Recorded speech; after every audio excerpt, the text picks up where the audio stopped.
de Lucas. Capítulo 23. Levantando-se toda a assembleia, levaram Jesus a Pilatos. E ali começaram a acusá-lo, dizendo: Encontramos este homem pervertendo a nossa nação, impedindo que se pague imposto a César e afirmando ser ele o Cristo, o Rei. Então Pilatos perguntou a Jesus: Você é o Rei dos judeus?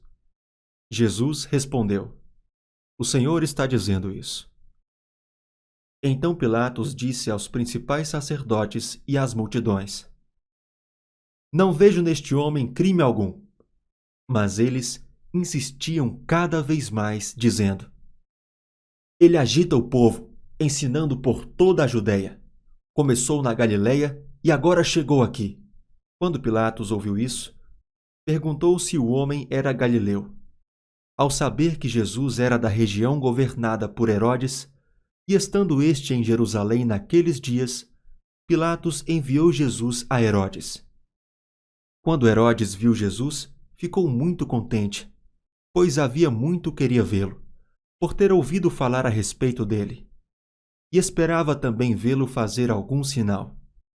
E de muitas maneiras o interrogava, mas Jesus não lhe respondia nada.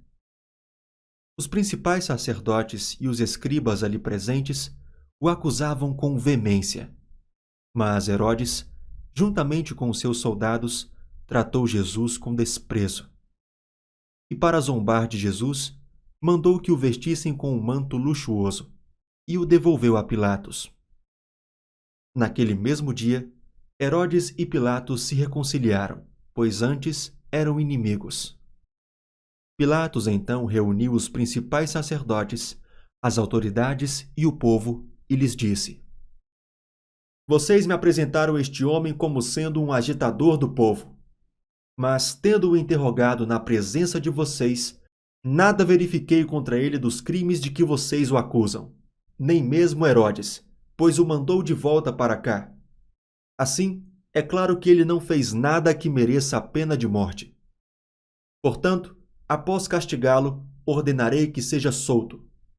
E ele era obrigado a soltar-lhes um detento por ocasião da festa.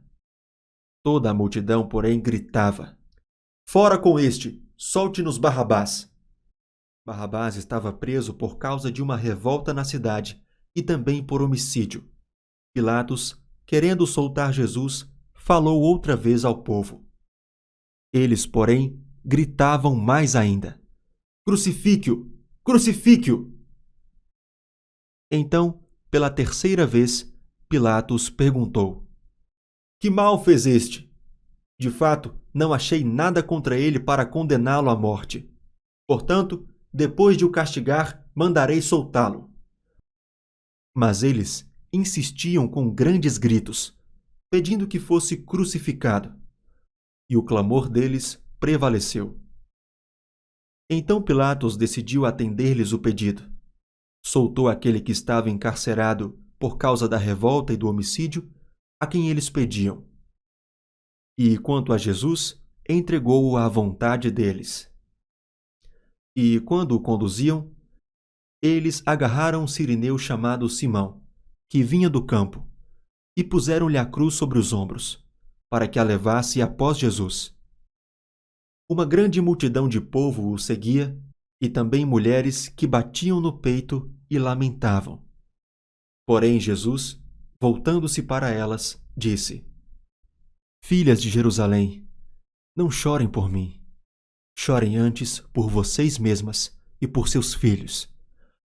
Porque virão dias em que se dirá: Bem-aventuradas as estéreis, que não geraram nem amamentaram. Nesses dias dirão aos montes: Caiam em cima de nós, e às colinas: Cubram-nos.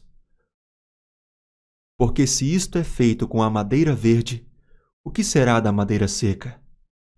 E também eram levados outros 2 que eram malfeitores, para serem executados com Jesus. Quando chegaram ao lugar chamado Calvário, ali o crucificaram, bem como aos malfeitores, um à sua direita, outro à sua esquerda. Mas Jesus dizia: Pai, perdoa-lhes, porque não sabem o que fazem. Então, para repartir as roupas dele, lançaram sortes. O povo estava ali e observava tudo. Também as autoridades zombavam e diziam: salvou os outros, e salve a si mesmo, se é de fato o Cristo de Deus, o escolhido. Igualmente os soldados zombavam dele, e aproximando-se, trouxeram-lhe vinagre, dizendo: se você é o rei dos judeus, salve a si mesmo. Acima de Jesus estava a seguinte inscrição: este é o rei dos judeus. Um dos malfeitores crucificados blasfemava contra Jesus, dizendo: você não é o Cristo? Salve a si mesmo e a nós também. Porém o outro malfeitor o repreendeu, dizendo: você nem ao menos teme a Deus estando sob igual sentença? A nossa punição é justa, porque estamos recebendo o castigo que os nossos atos merecem. Mas este não fez mal nenhum. E acrescentou: Jesus, lembre-se de mim quando você vier no seu reino. Jesus lhe respondeu: em verdade lhe digo que hoje você estará comigo no paraíso. Já era quase meio-dia, e escurecendo-se o sol, houve trevas sobre toda a terra até às 3 horas da tarde. E o véu do santuário se rasgou pelo meio.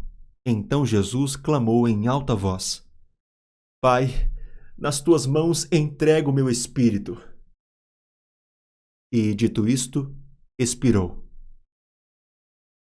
O centurião, vendo o que tinha acontecido, deu glória a Deus, dizendo: verdadeiramente este homem era justo. E todas as multidões reunidas para aquele espetáculo, vendo o que havia acontecido, retiraram-se batendo no peito. Entretanto, todos os conhecidos de Jesus e as mulheres que o tinham seguido desde a Galileia ficaram de longe, contemplando estas coisas. E eis que havia um homem, chamado José, membro do Sinédrio, homem bom e justo, que não tinha concordado com o plano e a ação dos outros. Era natural de Arimateia, cidade dos judeus, e esperava o reino de Deus. Ele foi até Pilatos e lhe pediu o corpo de Jesus. E, tirando-o da cruz, envolveu-o num lençol de linho e o depositou num túmulo aberto numa rocha, onde ninguém havia sido sepultado ainda. Era o dia da preparação e o sábado estava para começar. As mulheres que tinham vindo com Jesus desde a Galileia seguiram José e viram o túmulo e como o corpo foi colocado ali. Então se retiraram para preparar óleos aromáticos e perfumes. E no sábado descansaram, segundo o mandamento.